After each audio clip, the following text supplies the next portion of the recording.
It's really delightful. আর আমরা এরকম থিমের ওপরে ভবিষ্যতেও আরও কাজ করবার আশা রাখছি এবং করব। ভারতীয় শিল্পকলায় দেবদেবীদের উপস্থিতি বরাবরই বিশেষ গুরুত্ব বহন করে। সেই ঐতিহ্যকে সামনে রেখে কলকাতার আইসিসিআর প্রেক্ষাগৃহে আয়োজন করা হয়েছে বিশেষ চিত্র প্রদর্শনী বিভূতি। সোমনাথ মন্দির প্রতিষ্ঠার 1000 বছর পূর্তি উপলক্ষে আয়োজিত এই প্রদর্শনীতে ভারতের বিভিন্ন প্রান্তের শিল্পীদের পাশাপাশি রাশিয়ার এক শিল্পীর চিত্রকর্মও স্থান পেয়েছে। সব মিলিয়ে 52 জন শিল্পীর আঁকা ছবি প্রদর্শিত হচ্ছে এই প্রদর্শনীতে। আয়োজকদের বক্তব্য, ভারতীয় দেবদেবীদের নানা রূপ, ভারতীয় সংস্কৃতি, ঐতিহ্য এবং আধ্যাত্মিক ভাবনাকে শিল্পের মাধ্যমে মানুষের সামনে তুলে ধরাই এই প্রদর্শনীর মূল উদ্দেশ্য। দেশ বিদেশের শিল্পীদের অংশগ্রহণে এই উদ্যোগ শিল্পপ্রেমীদের কাছেও বিশেষ আকর্ষণ হয়ে উঠেছে বলে মনে করছেন আয়োজকরা। এখন এই সময়ের অনুযায়ী যেহেতু এই বছর আমরা সোমনাথ স্বাভিমান পর্ব সেলিব্রেট করছি 1000 বছরের, তো আজকের আমাদের যে থিমটা সেটাই বিভূতি। আর এই শ্রাবণ মাসে এই ধরনের একটা থিম খুবই রেলিভেন্ট। এই যে সোমনাথ যে মন্দিরটা, সেটা আমাদের প্রথম সব থেকে প্রথম জ্যোতির্লিঙ্গ হিসেবে ধরা হয়। হ্যাঁ, আমরা সেটারই 1000 ইয়ার্স সেলিব্রেট করছি। আজকে আমার এখানে দুটো কাজ আছে। একটা সরস্বতী মায়ের ছবি আমি এঁকেছি পদ্মের মধ্যে, এটা মধুবনী স্টাইলে করেছি। আর আরেকটা আমি লম্বোদর গণেশজির ছবি বানিয়েছি, যেটা আমি বাঙালি আলপনা স্টাইলে করেছি। দুটো কাজই আমার মূলত মাল্টিপল টোনস ইউজ না করে ডাবল টোন ইউজ করে জাস্ট আমি করেছি। একটা সিঙ্গল ব্যাকগ্রাউন্ডের ওপরে জাস্ট দুটো কালার্স আমি ইউজ করেছি, ব্ল্যাক অ্যান্ড মারুন। এই এক্সিবিশনে যা দেখতে পাওয়া যাচ্ছে, বিভিন্ন ধরনের গড অ্যান্ড গডেসেসের ছবি ফুটে উঠেছে। শুধু তাই নয়, অনেক ওঙ্কার, যেটাকে মানে ইউনিভার্সের ছবিও অনেকে মানে নানা রকমভাবে এঁকে দিয়েছেন। It's really delightful. আর আমরা এরকম থিমের ওপরে ভবিষ্যতেও আরও কাজ করবার আশা রাখছি এবং করব। প্রথমত নমস্কার, আমার নাম ঈশানী কুণ্ডু। এখানে যে আঁকাগুলো দেখা যাচ্ছে সেগুলো আমার এবং আমার বাবার আছে।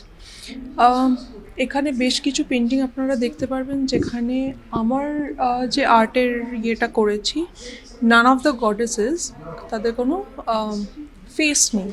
Y are the faceless? অনেকেরই প্রশ্ন থাকতেই পারে। প্রত্যেকটা ঠাকুরের মুখ আমার অনুযায়ী ভগবানকে আমি এক রূপে দেখতে চাই না।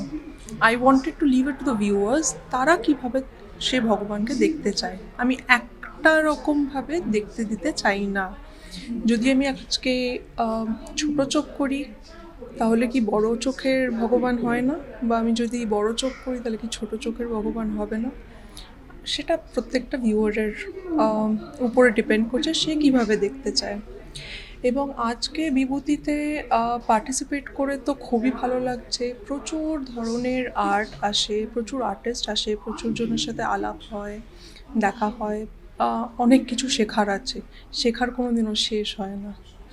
सो विभूति मुझे आइडिया बहुत अच्छा लगा था जब मुझे शांखू ने बताया, तो बिकॉज इंडियन गॉड्स और अभी जैसा पूजो आने वाला है उसके लिए इट इज़ वेरी इंस्पायरिंग। और मुझे खुद भी बहुत टाइम से ऐसा कुछ करने का मन था, तो आई रियली लव्ड इट। तो अभी मैंने जो बनाया है वो ये है, मैंने नटराज जी का पेंटिंग बनाया, मतलब बनाया है। तो आई वॉज वेरी, मतलब मुझे कुछ डिफरेंट कैप्चर करना था। I love the face, I love the smile, क्योंकि आप यूजली जो नटराज जी के जितने भी आप पोर्ट्रेट्स या आप जो ब्रास ऑर्नामेंट्स भी देखेंगे, उनमें एक्सप्रेशन बहुत ऐसा थोड़ा हाँ रुद्र रूप होता है।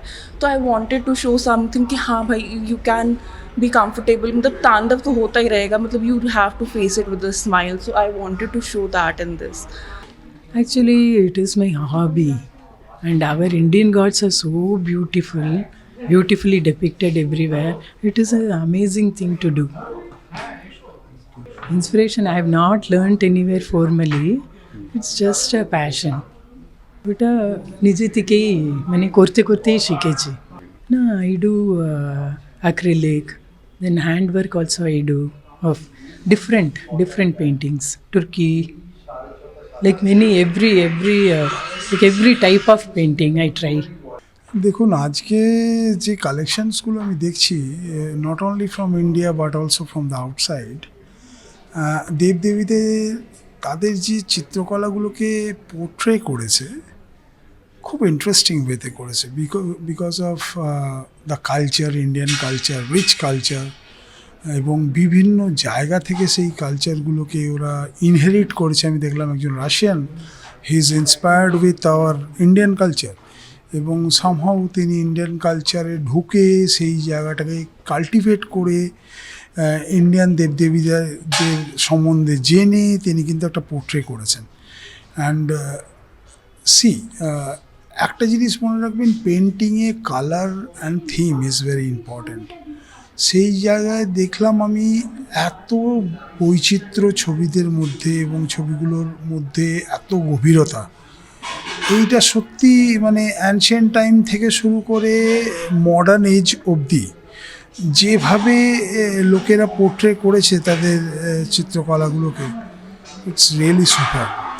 আগামী দিনে এই চিত্রকলাটা আমি চাইবো যে এর সেকেন্ড এডিশন আসুক, থার্ড এডিশন আসুক, সবাই এসে এটাকে এনজয় করুক এবং দেখুন যে ভারতীয় চিত্রকলা কোন জায়গায় আছে এবং ভারতীয় সংস্কৃতি, তাদের দেবদেবীদের নিয়ে যে সমস্ত সংস্কৃতি আগের দিনে ছিল, পুরাণে ছিল, সেইগুলোকে কিভাবে তারা চিত্রকলার মধ্যে এনেছে, এটা সবার আমাদের জানা উচিত। সুতরাং আমার তো এক্সিবিশনটা ভীষণই ভালো লেগেছে এবং আমি সব কটা এখনও দেখে উঠতে পারিনি, আমি একটু টাইম নেবো দেখতে, কারণ প্রত্যেকটা ছবিতে একটা ছবি থেকে আরেকটা ছবিকে ট্রানজিশন দিতে হলে মিনিমাম 2 থেকে 3 মিনিট লাগেই সেই ছবিটাকে বুঝতে, তার কালার, তার ডেপথ, তার থিম, তার কম্পোজিশন, তার বিহাইন্ড দ্য স্টোরি কী আছে, এই জিনিসগুলো করে আরেকটা ছবিতে যখন আপনি সুইচ করবেন একটা চেঞ্জ অফ মাইন্ড লাগে। তো আশা করি অনেকটা টাইমই লাগবে এটা আমার দেখতে, but the presentation is super. আমি সৈকত মাইতি, আমি প্রফেসর কম্পিউটার সায়েন্সে, কিন্তু ফটোগ্রাফিতে আমার ন্যাক আছে এবং যেহেতু ফটোগ্রাফিতে আমার ন্যাক আছে, এই পেন্টিং আর ফটোগ্রাফি দুটোই খুব ক্লোজলি কাপলড, তো ওই নেশাটাই আমাকে টেনে নিয়ে এলো এখানে দেখার জন্য। ফিউরো রিপোর্ট, চ্যানেল 10।